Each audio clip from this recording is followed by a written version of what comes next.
dine out at a restaurant, it's always proper to tip your server, but there seems to be different schools of thought on how to come up with that number.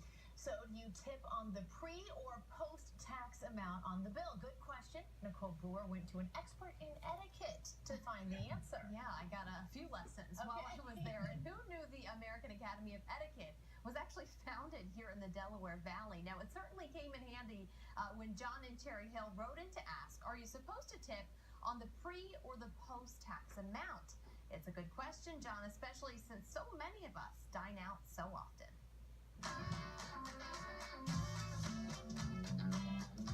When you go to a restaurant or you're out, what do you tip? 20% usually. 20%? 20%. Do you base that off the pre or the post-tax total? Put it on the total amount.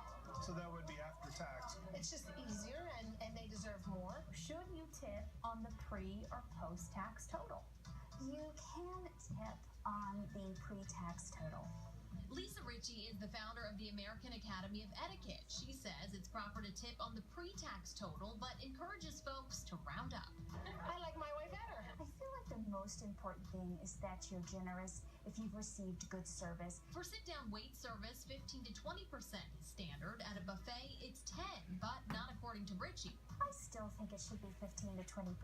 If somebody is coming to my table, I leave a little something. Richey says bartender tips are usually $1 or $2 per drink, depending on the cost, or 15 to 20% of the tab.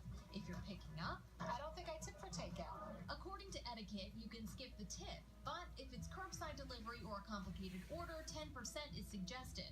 For home delivery, 15 to 20%.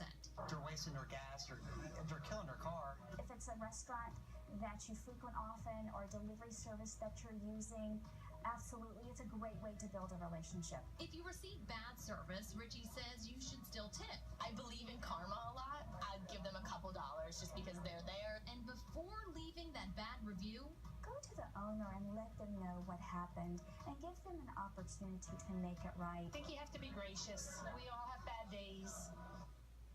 Now, Richey says if you're leaving a 20% tip on a $10 meal, post-tax, you'll end up paying about 14 cents more. So it's not a whole lot of money when you get right down to it. And when you consider that some waiters and tipped employees make $2.13 an hour, some say it's better to be generous than to rely on the standard in etiquette. And I have to say, I agree with that. Yeah, I'm going based on the total in bold print. I'm not trying to save my pennies up by calculating the tips. I hear you. I'm with you all the way. It's 20% for me. And you know the service industry is tough. It is. You're on your feet when you're dealing with a Very lot of much people. so. Yeah, right. Good All right. point. Thanks, Nick. Nicole. Good stuff.